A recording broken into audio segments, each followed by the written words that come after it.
photographer, and I got the idea of exploring the canyon on foot because I saw that the place is changing. It's one of America's most iconic landmarks, but now a proposed project is drawing controversy. The proposed development would cover 420 acres of Navajo land, right down to the canyon floor. That needs to be protected for our children. What is the state of our public lands? Is it true what was happening that I'd been hearing from people that live inside the national park? The helicopters are a mess. It's overdeveloped. Where does all this money go? We were never supposed to let it get that bad. The developers have tricked people. This whole area is littered with uranium mines.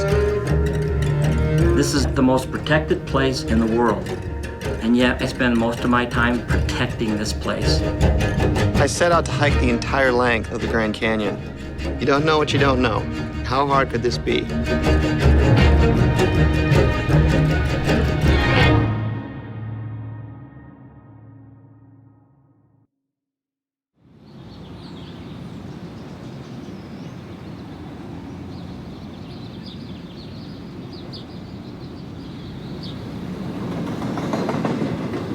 I don't have a good explanation for why I actually listened to Pete McBride when he showed up at my house in Flagstaff, Arizona, and laid out this idea, which basically consisted of, hey, you and I should walk through the Grand Canyon.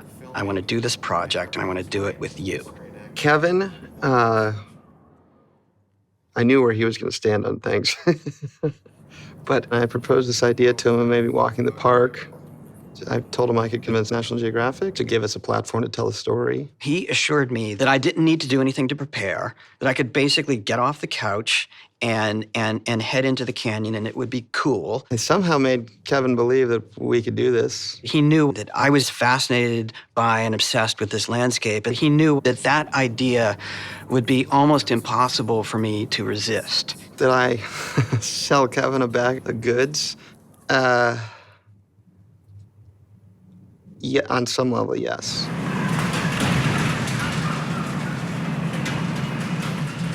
What do you have in here?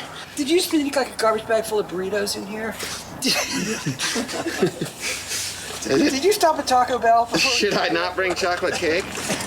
All right, let's roll.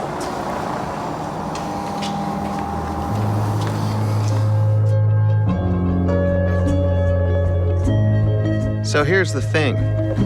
Even though Kevin and I have worked in and around the Grand Canyon for years, we're not what I would call hiking fanatics. But we deeply love this landscape. As crazy as this idea was, we wanted to do it in part because so few have done it. More people have stood on the moon than have hiked nonstop through the Grand Canyon.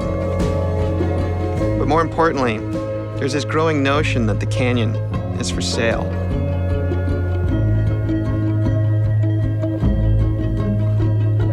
Hiking is one way to see what's at risk to be lost in Grand Canyon if we don't pay attention.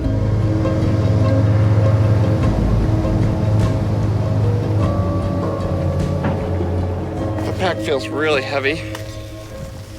You're gonna get in shape on this, I think, right? Is that the plan? I don't know. I'm starting to think maybe this wasn't such a good idea, but we're at the point of no return.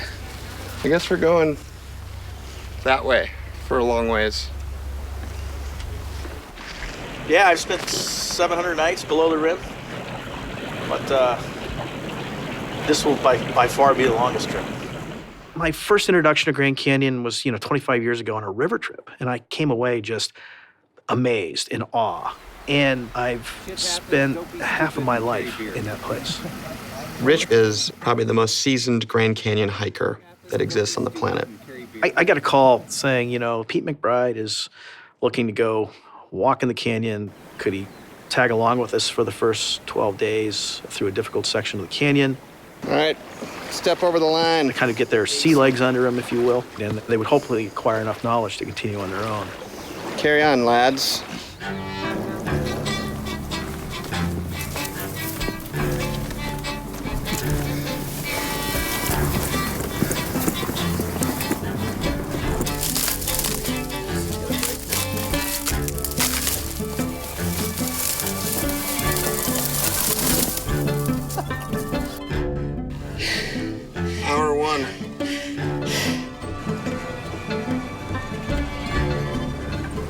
How far are we going?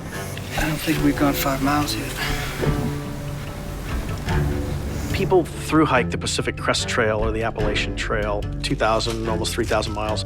And so when you talk to people about hiking through Grand Canyon, it doesn't really click as being significant. But hiking through the canyon is probably one of the hardest things that you can do on Earth. There's not a trail at all. You're climbing up and down thousands and thousands of vertical feet.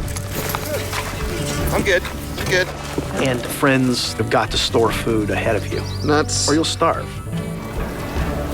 Grand Canyon is so enormous, and the idea that you can just hit the SOS button and the Park Service will swoop in half an hour and scrape you up is a fallacy. The leg cramps, the hand cramps, the arm cramps. I was told that yesterday would be the hardest day. Well, that one's trashed. I don't see any difference whatsoever between yesterday, the day before yesterday, the first day, and today. And water is tremendously important. Nothing will kill you faster in Grand Canyon than running out of water. It is a remarkably dangerous place.